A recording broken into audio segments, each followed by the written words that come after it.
बहनों और भाइयों, सबसे पहले मैं आपको धन्यवाद देना चाहती हूँ कि आपने इतनी धूप में मेरा इंतजार किया। बहुत बहुत शुक्रिया।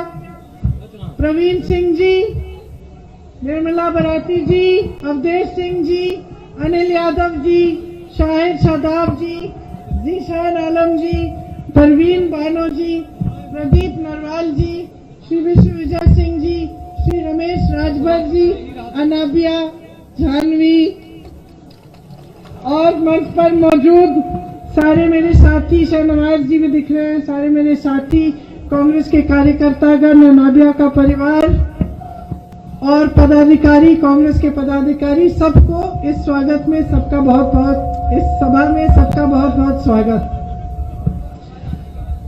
देखिए, चुनाव का समय है। इस संदर्भ में, चुनाव के संदर्भ में कुछ बातें करने आई हूं मैं आपसे। देश की जो स्थिति है, प्रदेश की जो स्थिति है और जो आपके जीवन की जो परिस्थितियां हैं, इसके बारे में। तो आप जरा ध्यान से सुने और मेरी बातों को समझ के फिर दिल में रखते हुए अपने चुनाव में जब आप वोट डालेंगे तो जरूर मेरी बातों को दिल में रखिए। देखिए, आज सबसे बड़ी समस्याएं क्या है आपकी, बताइए।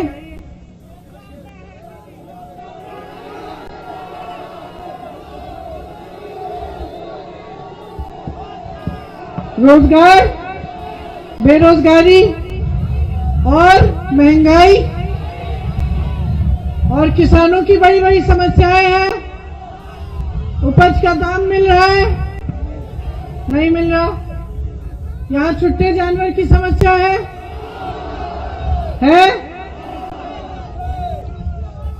बिजली की बिल बड़ी बड़ी आ रही है। मेरी बहनें, महंगाई बहुत ज्यादा है। गैस का सिलेंडर कितने का आ रहा है आजकल? सरसों का तेल, एक दिन की दिहाड़ी। तो समस्याएं बड़ी बड़ी हैं। अच्छा, अब एक बात बताओ, ये जब समस्याएं घर आई तो क्या दरवाजा खटखटा के पूछा इन्होंने कि कौन से धर्म के हो तुम? नहीं ना। ये पूछा किसी जाति के हो? नहीं।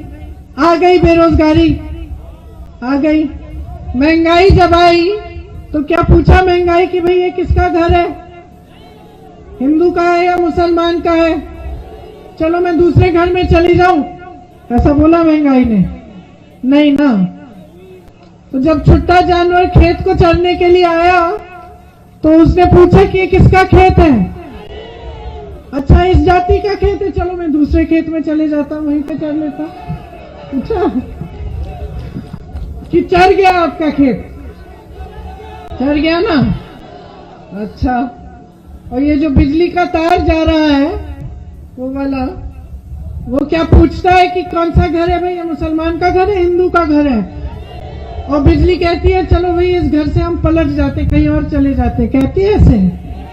और ये जो पीछे सड़क दिख रही है, इस पे कोई लिखा हुआ है कहीं पे बड़ा बड़ा कि इस पे सिर्फ एक धर्म के लोग चलेंगे या इस पे सिर्फ एक जाति के लोग चलेंगे? नहीं लिखा ना। कोई उद्योग बनता है यहाँ तो उसके दरवाजे पे लिखा होता है कि ये रोजगार सिर्फ एक धर्म या एक जाति के लोगों को मिलेंगे। नहीं लिखा होता ना। तो अगर मैं ये कहूं कि समस्याएं आती हैं तो सब धर्मों के पास, सब जाति के घर में आती हैं, ये सही होगा? और विकास आता है तो सभी धर्म जातियों का विकास हो जाता है ना? सही है। तो जरा मुझे बताओ, ये नेता आकर धर्म और जाति की बात क्यों करते हैं?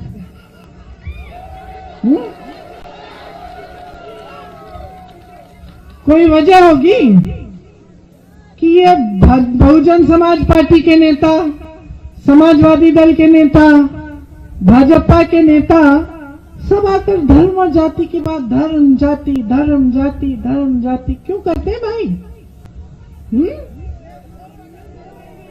क्यों? वोट निकालने के लिए। अच्छा, वोट निकल जाता है इससे? निकल जाता है। मैं भी यही शुरू कर लूं? नहीं करूं ना? नहीं, सच्चाई क्या है उसको समझिए। सच्चाई ये है कि ये तीनों पार्टियां एक ही बिसात पर खेल रही हैं। सच्चाई ये है कि ये सारे नेता जान गए हैं कि जनता भोली भाली है। चुनाव के समय इनसे धर्म की बात करो, जाति की बात करो, सत्ता में आ जाओगे। इनकी विकास की बात करने की जरूरत ही नहीं है। ये समझ गए हैं सारे नेता। किसकी गलती है? पूरी तरह से आपकी गलती है। आप समझ नहीं पा रहे हो कि आपके साथ कैसा खिलवाड़ हो रहा है। आप समझ नहीं पा रहे हो कि कितना विश्वासघात हो रहा है आपके साथ। इस देश के संविधान के लिए आपके पूर्वज लड़े। मेरे पूर्वज शहीद हो गए, आपके पूर्वज शहीद हुए, लड़े। किसान लड़े हैं। कोई हवाई जहाज में, हेलीकॉप्टर में उड़ के नेता नहीं आया। किसान लड़े आजादी के लिए आपकी तरह। किस लिए लड़े? क्योंकि आपको संविधान मिला। उस संविधान में लिखा था, आज भी लिखा है कि आपके हक क्या है। लोकतंत्र में सत्ता पब्लिक की होती है, नेता उधार में लेता है उसे। आपकी सत्ता है, आप दे रहे हैं 5 सालों के लिए। मन चाहे तो मत दो, लेकिन आप भूल गए हैं।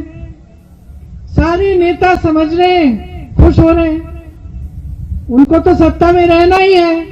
कोई एक धर्म की बात करेगा, दूसरा दूसरे धर्म की बात करेगा, कोई एक जाति की करेगा, कोई दूसरी जाति की करेगा। आगे बढ़ेंगे, फूलेंगे, फलेंगे, इनका विकास होगा, जनता गरीब की गरीब रहेगी। समझ गए, आपने बुरी आदत डाल दी। अब क्या होगा? दशकों से आप देख रहे हैं, बहुजन समाज पार्टी ने सरकार बनाई, क्या मिला? समाजवादी दल ने सरकार बनाई, क्या मिला?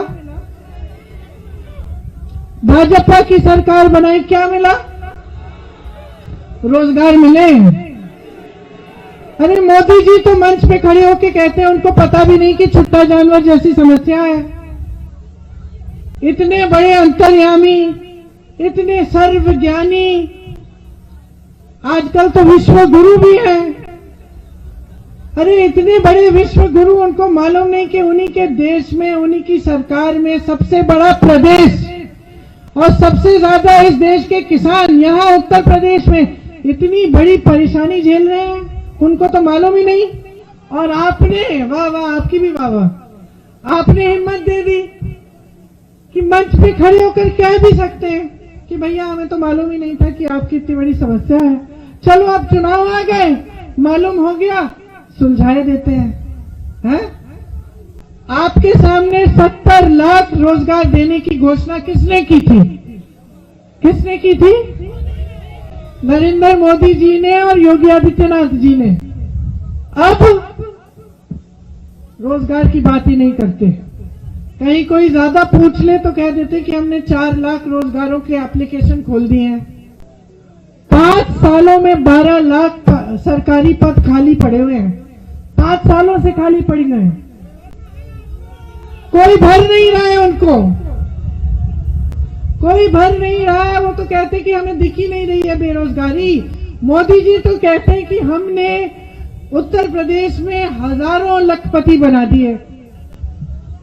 कहते सबको इतने लाख दे दिए हमने। कहते हैं कि हमने एक वीडियो देखा, उसमें एक बुढ़िया रो रही थी, कह रही थी कि हम मोदी जी के साथ गद्दारी नहीं करेंगे क्योंकि हमने मोदी जी का नमक खाया है। मोदी जी ने हमें राशन भेजा है। खुद प्रधानमंत्री जी कह रहे हैं। एक लोकतंत्र में आप समझिए बहुत गहरी बात है। हाँ, हंसने की बात भी है, लेकिन बहुत गहरी बात है। एक लोकतंत्र में प्रधानमंत्री कह रहे हैं कि जनता ने उनका नमक खाया है। लोकतंत्र में नेता जनता का नमक खाता है, नेता को जनता बनाती है, और ये सब नेता भूल गए हैं। योगी जी, मोदी जी, इनको आपकी समस्याएं तब याद आती हैं जब चुनाव आता है। और मैं बता दूं आपको कि ये बड़े मियां हैं, छोटे मियां भी सुभान अल्लाह। योगी जी, मोदी जी बड़े मियां, छोटे मियां सुभान अल्लाह। आपके अखिलेश यादव जी कहां थे जब एनआरसी सीए हुआ? कहां थे? यहां आजमगढ़ है। जब पानी खोल दिया था यहां पे, जब सारी महिलाएं धरना दे रही थी, जब पानी खोल दिया था बीच रात में, महिलाओं को पीटा गया था, एक बुजुर्ग महिला थी, उनकी टांग तोड़ी गई थी, कहां थे ये? आए आपके पास? जब बिजनौर में अनस और सुलेमान 19-20 साल के बच्चों की हत्या की गई, आए वहां पे? नहीं आए ना। जब किसानों को लखीमपुर खेरी में भाजपा के मंत्री के पुत्र ने कुचल डाला, तो कहां थे अखिलेश यादव जी? सो नहीं रहे थे, जगे हुए थे। जगे हुए थे। उन्होंने देखा कि पुलिस ने उनका घर घेर लिया है, तो मौज ही मौज बैठे, उन्होंने ट्वीट कर दिया, खत्म, उनको जाने की जरूरत नहीं। यही किया ना उन्होंने। हमको तो नहीं रोक पाई पुलिस। हमारे घर के बाहर भी आई थी, हमको भी घेरा था, लेकिन कांग्रेस पार्टी के नेता, कांग्रेस पार्टी के कार्यकर्ताओं को रोकना आसान नहीं है, क्योंकि हम ये नहीं समझते कि आपकी समस्याओं को सिर्फ चुनाव के समय याद करना है। हम जानते हैं कि हमारी जिम्मेदारी क्या है। कांग्रेस पार्टी का एक एक पदाधिकारी, एक एक कार्यकर्ता जानता है, और जो नहीं जान रहा था उसको भी याद हमने दिला दिया कि हमारी जिम्मेदारी आपके प्रति समर्पित होना है। हमारी जिम्मेदारी है कि आप सशक्त बनो, आप पे समस्या आए, आप पर अत्याचार हो, आपको पीड़ा हो, आपको दुख हो, तो हमें आना है और हमें कंधे से कंधा मिलाकर आपके साथ खड़े होकर लड़ना है। हम तो भाजपा से पुश्तों से लड़ रहे हैं, इनके जनसंघ और इनके आरएसएस से हम पुश्तों से लड़ रहे हैं। इन सबको मालूम है कि समाजवादी के नेता झुक जाएंगे, बसपा के नेता झुक जाएंगे, दुबक जाएंगे अपने घरों में। इन सबको मालूम है कांग्रेस पार्टी नहीं झुकेगी। ये जानते हैं कि लड़ेगा इनसे तो कोई लड़ेगा, कांग्रेस पार्टी लड़ेगी। और बहनों और भाइयों, याद रखिए कि इतिहास में कोई ऐसा जंग नहीं हुआ है जो बगैर लड़े कोई जीत गया। न बहुजन समाज पार्टी लड़ी है, न समाजवादी दल लड़ा है। ये लड़े नहीं है, ये जीत कैसे जाएंगे? ये समझौता करते रहेंगे। 5 सालों के लिए समझौता करके अपने घरों में बैठे थे। सरकार बनेगी तब भी समझौता करेंगे। ये नहीं खड़े हो सकते, नहीं सामना कर सकते इन लोगों का। भाजपा सबसे अच्छी तरह ये जानती है, इसीलिए सबसे बड़ा वार कांग्रेस पार्टी के नेताओं पर करती है, इसीलिए मेरे परिवार पर वार करती है, क्योंकि ये जानते हैं कि हम नहीं झुकेंगे इनके सामने। हमें हिरासत में ले लें, हमें जेल में डाल लें, हमारी जान ले लें, हम झुकेंगे नहीं इनके सामने।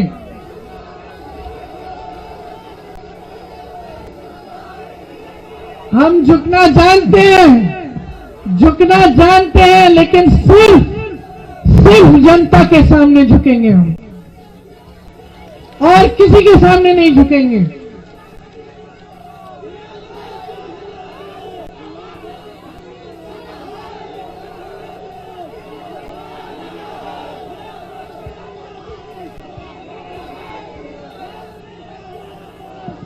सिर्फ आपके सामने झुकेंगे। जो आप चाहते हैं वो होगा इस देश में, इस प्रदेश में। और मैं जानती हूं कि आप क्या चाहते हैं। आप विकास चाहते हैं, आप रोजगार चाहते हैं, आप महंगाई को घटाना चाहते हैं, मेरे किसान भाई कमाना चाहते हैं, छोटे व्यापारी छोटे उद्योग जो चलाते हैं वो कमाना चाहते हैं, मेरी बहनें सशक्त होना चाहती हैं, वो भी रोजगार चाहती हैं, वो भी शिक्षा चाहती हैं, आप सेहत की सुविधा चाहते हैं, आप किसी पर निर्भर नहीं होना चाहते। ये सरकारें, ये राजनीतिक दल जो आपसे जाति और धर्म की बात करते हैं वो आपको हमेशा के लिए निर्भर बनाएंगे, वो हमेशा के लिए आपको गरीब रखेंगे। आज भाजपा की नीतियां क्या हैं समझिए इनको। जहां से रोजगार आने थे, बड़ी बड़ी संस्थाएं BHEL, HAL जैसी, जहां से रोजगार बनते थे उनको तो इन्होंने बेच डाला, अपने अपने बड़े बड़े उद्योगपति मित्रों को बेच डाला। जो सरकारी पद थे उन्हें खाली रखा, जो छोटे दुकानदार और किसान थे जो और रोजगार बनाते थे उनको उन्होंने खत्म कर डाला। अपनी नीतियों से रोजगार दे भी नहीं सकते, अब इन्होंने सब बेच डाला है, देश की सारी संपत्ति बेच डाली है। चाहे भी तो नहीं दे पाएंगे लेकिन चाहते ही नहीं है, आपको गरीब रखना चाहते हैं, इसी में उनका फायदा है। आप गरीब रहेंगे, पेट खाली रहेगा, नाराजगी होगी, दुख होगा, गुस्सा चढ़ेगा, आसानी से आपके जज्बातों को इस्तेमाल करना आसान होगा, बहुत आसानी से आपके जज्बात इस्तेमाल कर लेंगे। अरे आप सक्षम बन गए, कमा रहे हैं, माँ बाप की देखभाल कर रहे हैं, परिवार की देखभाल कर रहे हैं, खुश रहोगे तो कौन आपको इस्तेमाल कर पाएगा। आप तो पूछेंगे, फिर सशक्त बन जाओगे, पूछना शुरू करोगे कि भाई मेरी सड़क क्यों खराब है, मुझे बिजली क्यों नहीं दिलवाई, मेरे बच्चों को रोजगार दो, मेरे से खेती नहीं हो रही है, मुझे मदद करो, पेट्रोल डीजल के दाम कम करो। ये पूछोगे। आज तो पूछ ही नहीं रहे हो क्योंकि निर्भर हो गए हो। आज तो ये बहुत खुश है, सब जगह कहते हैं देखो हमने क्या किया, हमने राशन बंटवा दिया, देखो हमने क्या किया, हमने खाते खुलवाए, खाते में 1000 रुपए दे दिए। 1000 रुपए दे के देखो ना अपने उद्योगपति मित्रों को, उन्हें दो ना 1000 रुपए, उनके कर्ज माफ करे जा रहे हो, उनके कर्ज माफ करे जा रहे हो, उनको देश की संपत्ति बेच रहे हो जो पब्लिक की है। वो 1000 करोड़ रुपए एक दिन में कमा रहे हैं और किसान 27 रुपए कमा रहा है, और तुम किसान को कह रहे हो कि मैंने तुम्हें दिया, रख लो अपने 1000 रुपए। जितना राशन देते हैं उतना कांग्रेस की सरकार आपको 2-2, 3-3 रुपए में दे रही थी। आज के जमाने में वो भी मुफ्त है। कौन सा एहसान कर डाले आप पे? कोई एहसान नहीं है। अपना हक मांगो, जागरूक बनो, इतनी छूट मत दो इन नेताओं को। भगवान बना के रखा है आपने, सब जान रहे हैं, सब खुश हैं, खुशहाल हैं, और आप यहां खाई में हैं। कांग्रेस पार्टी कह रही है जो घोषणाएं हम कर रहे हैं उसका पूरा विधान करके बना के दिया है आपको, खाका तैयार किया है। भर्ती की जो प्रक्रिया इन्होंने भ्रष्ट की है उसको पारदर्शी बनाने का खाका तैयार किया है। भर्ती क्रांति लाएंगे, 20 लाख रोजगार दिलवाएंगे। पहले तो 12 लाख पद हम जो खाली पड़े उनको भरेंगे। 8 लाख रोजगार हम आपको कैसे देंगे? जो नौजवान अपने पैरों पे खड़ा होना चाहता है, कारोबार खोलना चाहता है, बिजनेस करना चाहता है, उसको सरकार 5 लाख रुपए 1% ब्याज में देगी।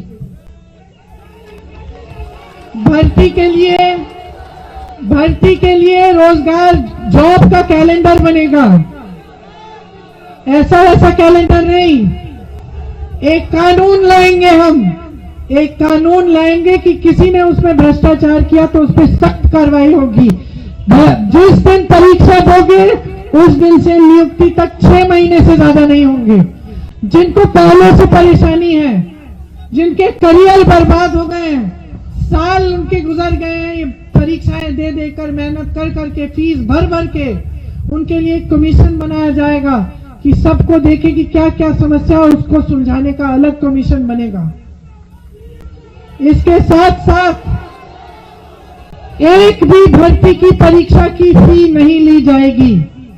अगर आपको आजमगढ़ से लखनऊ जाना है परीक्षा के लिए, आपको टिकट भी मुफ्त मिलेगा रेल का और बस का। किसानों के कर्ज माफ करेंगे। छुट्टे जानवर की समस्या छत्तीसगढ़ में सुलझाई है कांग्रेस पार्टी ने। 2 रुपए किलो में गोबर खरीदते हैं अगर आप जानवर की देखभाल अपने घर में करो। समझे आप? योजना बनाई है कि पब्लिक को बोला आप लोग छुट्टे जानवर को रखो अपने घर में, उनकी देखभाल करो, आपसे 2 रुपए किलो गोबर खरीदेंगे। गोबर का गोबर गैस बनाएंगे, खाद बनाएंगे, ताकि आपको सुविधा हो और आपकी कमाई भी हो जाएगी, कोई जानवर छुट्टा नहीं रहेगा। यही योजना हम यहां लागू करेंगे। छत्तीसगढ़ में कांग्रेस की सरकार 2500 रुपए गेहूं और धान दे रही है, क्विंटल खरीद रही है। यहां पे आपको 1200 रुपए नहीं मिल रहे हैं। हम कह रहे हैं जैसे वहां वैसे यहां होगा। गन्ना 400 रुपए में, गेहूं धान 2500 में खरीदा जाएगा। किसान के पूरे कर्ज माफ होंगे और बिजली के बिल आधे किए जाएंगे सबके।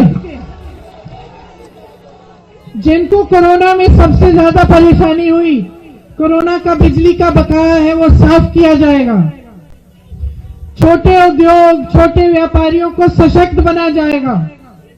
आपको सारी सुविधाएं मिलेगी। बुनकरों को भी सुविधाएं मिलेंगी। जो पहले स्पेशल पैकेज था, जो फ्लैट रेट पे बिजली मिलती थी, वो मिलेगी। और तमाम छोटे दुकानदार, छोटे व्यापारी जो बहुत त्रस्त हैं, परेशान हैं इनकी नीतियों से, उनको हम मजबूत बनाएंगे। मेरी बहनें, 40% रोजगार, मतलब 8 लाख रोजगार बहनों को मिलेंगे। आशा बहू, आंगनवाड़ी की जो बहनें हैं, उनको 10,000 रुपए मानदेय मिलेगा। 40% बहनें आज कांग्रेस से चुनाव लड़ी हैं, क्योंकि हम आपको सशक्त बनाना चाहते हैं। हम चाहते हैं कि राजनीति में महिला की भागीदारी हो, ताकि महिला खड़ी हो। जिस पर अत्याचार हो रहा है उसके साथ कंधे से कंधा मिलाकर लड़े। ऐसी महिलाएं लड़ रही हैं जिनकी बेटियों का बलात्कार किया गया है, जिनको मारा पीटा गया है, लेकिन आज मेरे साथ मंच पर खड़ी होकर लड़ रही हैं अपने हक के लिए। आपके लिए सेहत की सुविधाएं, हर ब्लॉक के अस्पताल में महिला डॉक्टर मिलेगी, आपको महिला नर्स मिलेगी।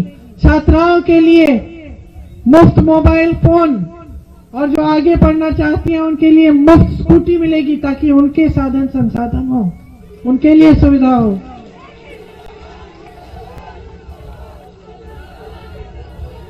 तो कांग्रेस पार्टी खोखले वादे नहीं कर रही है।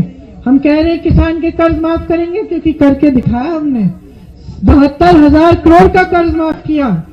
बुनकरों का स्पेशल पैकेज हमने बनाया था, हटाया इन लोगों ने।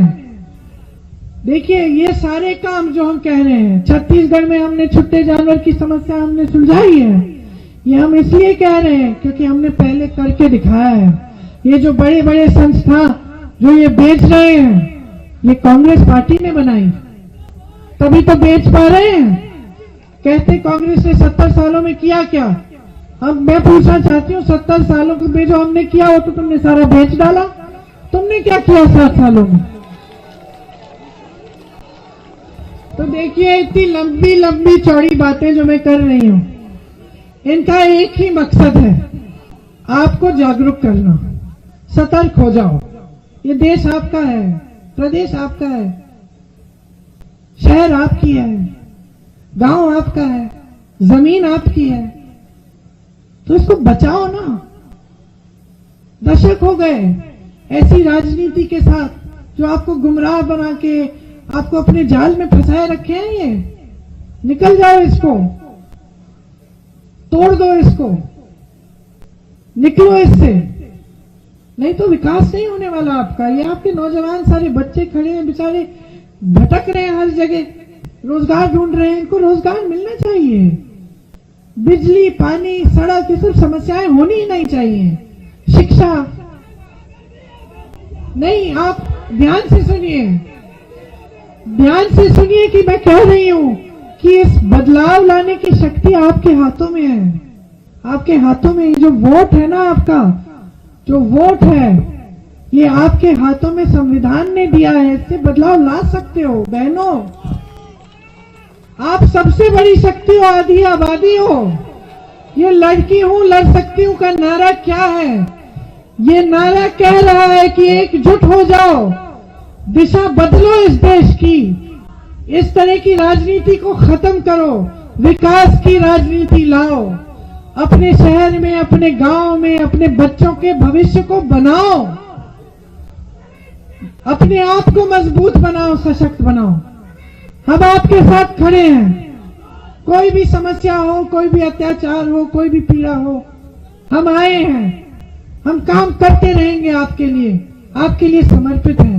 हमारे सारे प्रत्याशी ऐसे हैं जो लड़ने वाले हैं, मजबूत हैं, आपके लिए जी जान दे देंगे। इनको मौका दो। उत्तर प्रदेश में कांग्रेस पार्टी की सरकार बनाकर देखो, विकास आता है कि नहीं। ऐसा विकास आएगा जो पहले आपने नहीं देखा। आपके भविष्य मजबूत बनेंगे और आप आगे बढ़ेंगे। यही बातें कहना चाह रही थी, बड़ी ध्यान से आपने सुनी है। मन में रखना, आपको फुसलाने की, गुमराह करने की बातें नहीं है। पाकिस्तान की बात, बुलडोजर की बात, आतंकवाद की बात ही नहीं है। ये सब इनकी बातें हैं, आपकी बातें ही नहीं है। ये इनकी बातें हैं। ये वो बातें हैं जिनसे ये अपनी सत्ता चाहते हैं, अपना विकास चाहते हैं। हम आपकी बात कर रहे हैं। हम आपकी समस्याओं को हल करने की बात कर रहे हैं। हम कह रहे हैं कि राजनीति इस देश में ऐसी लाओ जो यही बात करे। कल को हम ना करें तो हमें निकाल देना, हमें भी सबक सिखा देना, हमें भी जवाबदेह बनाना। लेकिन जागरूक बनने का समय आ गया है बहनों और भाइयों, जागरूक बनने का समय आ गया है। बहुत हो गया, ये बहुत झेल लिया है आपने, बहुत देख लिया है आपने। एक नई राजनीति लाओ।